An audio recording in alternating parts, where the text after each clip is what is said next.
Salut l'équipe, là tel que vous me voyez, je suis en Tunisie et aujourd'hui on a pris un chauffeur et je vais vous faire voir un peu de pays. D'abord, premières impressions économiques, ça se voit qu'ils se sont mangés une grosse crise à cause des attentats parce que dans la petite ville qui est à côté de là où je suis, il y a des infrastructures touristiques qui sont absolument démesurées et dont beaucoup sont abandonnées. Donc ça se voit que c'est un pays qui avait pris un grand essor touristique et qui a été coupé net suite aux attaques islamistes qui ont commencé à partir de 2015 et on est dans un pays qui commence tout juste à se remettre de ça. Mais pour le reste, c'est hyper sympa et je vais vous montrer 2-3 petits trucs.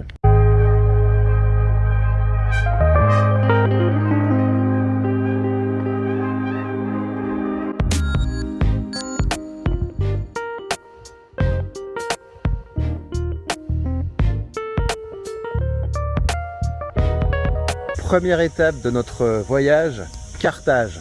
Donc là, vous êtes sur le site de l'ancienne ville de Carthage. Et Carthage, c'est donc une cité qui a été fondée par les Phéniciens.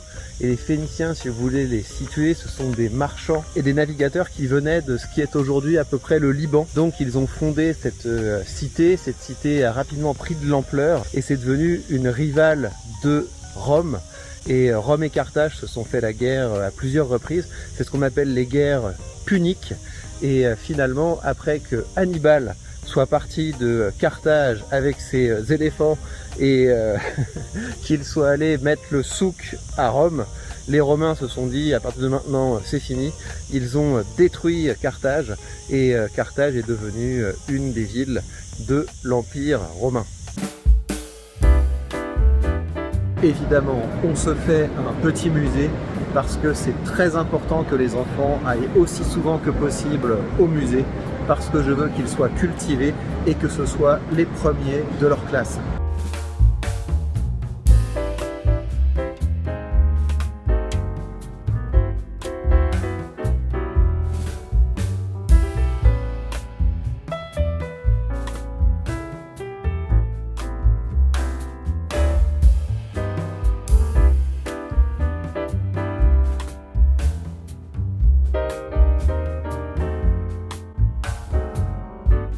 Là, on est arrivé en haut de la colline Birsa et je vais vous laisser admirer le paysage parce que c'est plutôt cool. Et quand je vois des vues comme ça, ça m'ajoute des critères sur ma résidence d'exil puisque, outre le fait que j'aurai une fiscalité bien plus douce que celle que j'ai en France, j'aurai un climat également bien plus doux et j'exige une vue sur mer.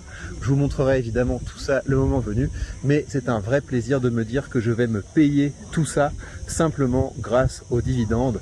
Commencez à investir les amis, commencez à investir, ne perdez plus de temps et vous savez comme d'habitude que vous avez cette vidéo, le lien affilié vers mon courtier de Giro qui vous donnera le droit à 100 € de frais de courtage remboursés. Alors allez-y, commencez à accumuler des dividendes, commencez à accumuler de la liberté.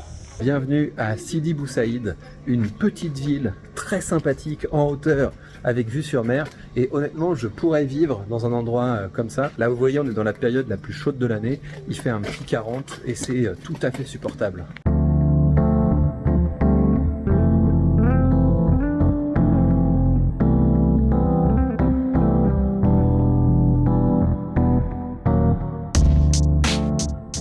Ça c'est la cathédrale Saint-Louis de Carthage qui a longtemps été la plus grande cathédrale d'Afrique.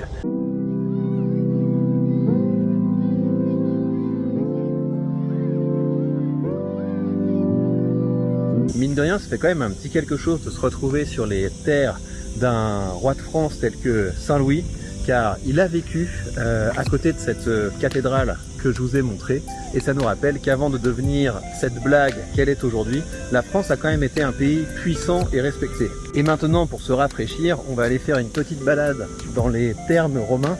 Et j'aime bien les thermes parce que quand on voit les thermes, à quel point c'était sophistiqué, on réalise que les gens sous l'Empire romain avaient un niveau de vie qui était assez proche du niveau de vie qu'on peut avoir aujourd'hui. Et leurs ruines nous rappellent évidemment que les civilisations sont mortelles. Et si vous voulez voir des indices du déclin d'une civilisation, quand une civilisation commence à trop taxer ses citoyens, c'est qu'elle est sur le déclin et c'est qu'elle va s'effondrer. Et tout le jeu, c'est de ne pas être le dernier à payer pour les clients de la classe politique, à savoir l'assistosphère et la grévosphère. Et ça, c'est le deuxième signe du déclin d'une civilisation. Quand vous avez une trop grosse partie de la population qui est oisive et vindicative, c'est que vous êtes sur un point de non-retour.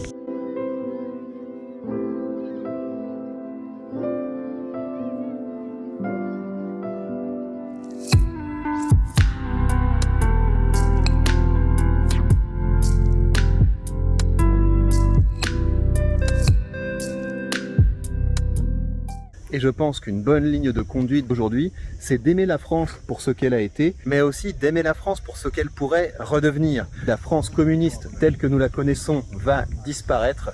C'est une bonne chose. Je pense qu'il faut hâter son déclin en refusant de continuer de se faire voler par l'État communiste français. Il faut conserver notre force, faire partie de ceux sur qui on pourra compter lorsqu'il s'agira de reconstruire tout ce qui a été détruit par le communisme. La France est devenue grande et prospère grâce aux gens entreprenants, et c'est grâce aux gens prospères et entreprenants qu'elle renaîtra. Je compte sur vous. Entreprenez, investissez et diffusez partout autour de vous une culture de créateurs de valeur. Préparez-vous.